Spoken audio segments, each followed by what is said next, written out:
Pagde-date di umano ni Kim Soo-hyun at Kim Sae-ron, hindi totoo. Ayon sa ahensya ni Kim Soo-hyun, hindi totoo ang mga balitang sila ni Kim Sae-ron ay nagde-date.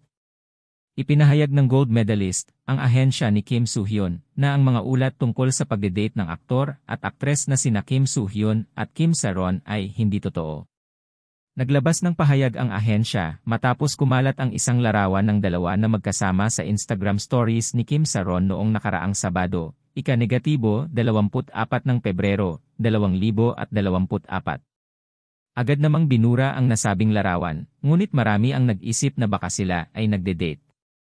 Ayon sa gold medalist, ang mga larawang kumalat online ay tila kuha noong sila ay nasa parehong ahensya pa, at hindi nila lubos na naunawaan ang motibasyon sa likod ng pag-post ni Kim Sae-ron ng nasabing larawan.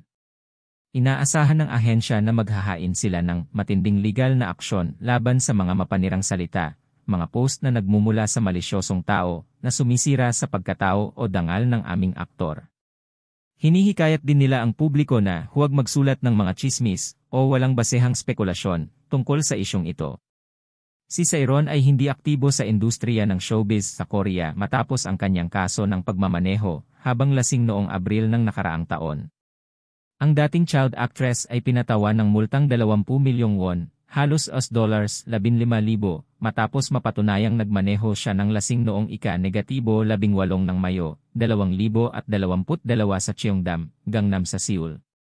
Si Soo-hyun ay kasalukuyang bida sa sikat na romantic drama na Queen of Tears, kung saan makakasama niya si Kim Ji-won.